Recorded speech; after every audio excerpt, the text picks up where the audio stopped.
Madikeri ವೆದರ್ನ feel ಮಾಡ್ತಾ ಸಂಪಾಜಿ ಘಾಟ್ ವ್ಯೂನ ನೋಡ್ತಾ ನಮ್ ಜರ್ನಿ ಕಂಟಿನ್ಯೂ ಆಯ್ತು.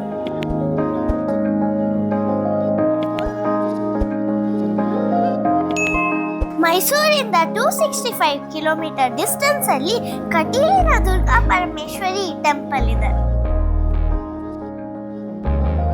ಮೈಸೂರಿಂದ ಪ್ರೈವೇಟ್ ವೆಹಿಕಲ್ ಅಲ್ಲಿ ಬರೋರು ಮ್ಯಾಂಗ್ಳೂರ್ ರೀಚ್ ಆಗ್ಬೇಕಾಗಿಲ್ಲ. ವಯಾ ಪೊಲಾಲಿಯಿಂದ ಬಂದ್ರೆ ಇನ್ನ ಬೇಗ ರೀಚ್ ಆಗ್ಬೋದು. ಪೊಲಾಲಿ ರಾಜರಾಜೇಶ್ವರಿ ಟೆಂಪಲ್ ನು ವಿಸಿಟ್ ಮಾಡಬಹುದು. ಬಸ್ ಅಥವಾ ಟ್ರೈನ್ ಅಲ್ಲಿ ಬರೋರು ಮ್ಯಾಂಗ್ಳೂರಿಂದ ಜಸ್ಟ್ 20 ಕಿಲೋಮೀಟರ್ಸ್ ಇರೋ ಕಟೀಲ್ಗೆ ಅರ್ಧ ಗಂಟೆಗೆ ಒಂದು ಬಸ್ ಬರೋ ಫೆಸಿಲಿಟಿ ಇದೆ. ಇವಾಗ ತಾನೇ ಕಟೀಲ್ನ ರೀಚ್ ಆಗಿದ್ದೀವಿ. ಸೊ ಬನ್ನಿ ದೇವಸ್ಥಾನಕ್ಕೆ ಹೋಗಿ ದೇವರ ಆಶೀರ್ವಾದನ ಪಡ್ಕೊಂಡು ಬರೋಣ. ಇದೇ ನೋಡಿ ಶ್ರೀ ದುರ್ಗಾ ಪರಮೇಶ್ವರಿ ದೇವಸ್ಥಾನ. ಸಂಸ್ಕೃತದಲ್ಲಿ ಕಟಿ ಅಂದ್ರೆ ಮಧ್ಯಭಾಗ, ಹಾಗೆ ಇಳಿ ಅಂದ್ರೆ ಭೂಮಿ. ನಂದಿನಿ ನದಿಯ ಮಧ್ಯಭಾಗದಲ್ಲಿ ದೇವಿ ನೆಲೆಸಿರೋದ್ರಿಂದ ಈ ಕ್ಷೇತ್ರಕ್ಕೆ ಕಟೀಲು ಅಂತ ಹೆಸರು ಬಂದಿದೆ. ಯಾವುದೇ ಪಾರ್ಕಿಂಗ್ ಚಾರ್ಜಸ್ ಇಲ್ಲದೆ ಪಾರ್ಕಿಂಗ್ ಫೆಸಿಲಿಟೀಸ್ ತುಂಬಾ ಚೆನ್ನಾಗಿದೆ.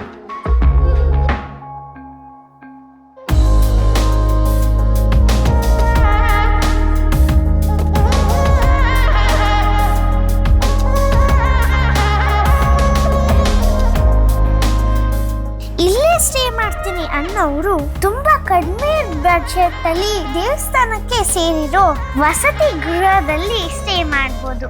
ಹಾಗೆ ಲಗೇಜ್ ಕೌಂಟರ್ ಫೆಸಿಲಿಟೀಸ್ ಇಲ್ಲಿ ಇದೆ.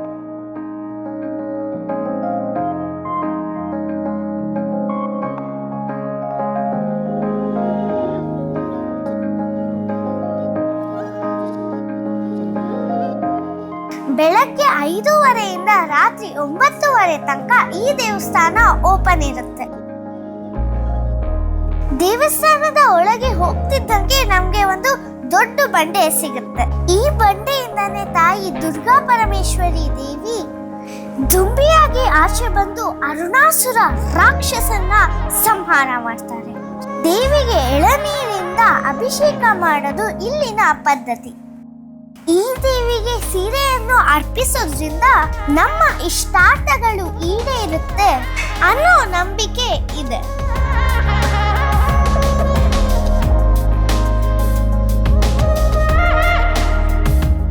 ಇದೇ ದೇವಸ್ಥಾನದ ಪ್ರಧಾನ ಬಾಗಿಲು. ದೇವಸ್ಥಾನದೊಳಗೆ photos and videos not allowed. Kateel Durga ಪರಮೇಶ್ವರಿಗೆ ಬಾಗ್ನ ತಗೊಂಡಿದ್ದೀವಿ, ಬನ್ನಿ ಹೋಗಿ ಕೊಡೋಣ.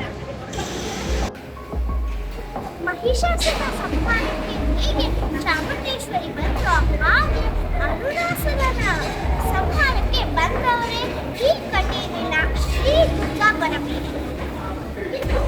ದಿನಕ್ಕೆ ಇಲ್ಲಿ 3 ಹೊತ್ತು ಊಟದ ವ್ಯವಸ್ಥೆ ಮಾಡಿದ್ದಾರೆ.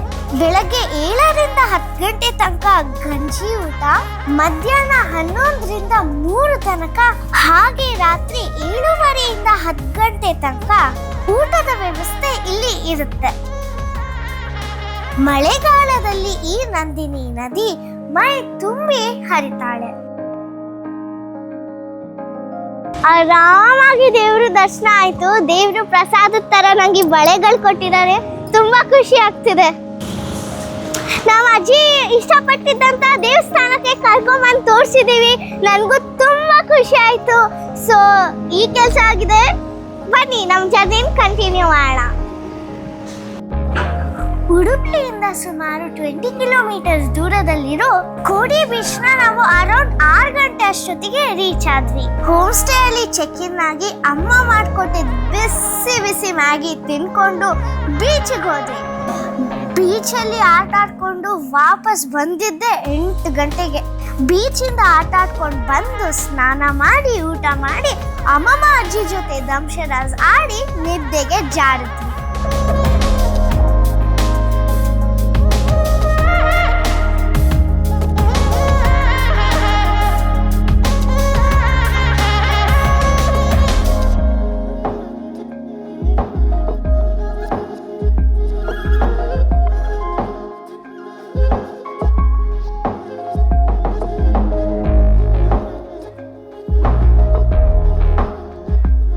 ಇದೇ ನಾವು ನಾವು ನೆನ್ನೆ ಉಳ್ಕೊಂಡಿದ್ದಂತ ideal ocean view beach side home stay.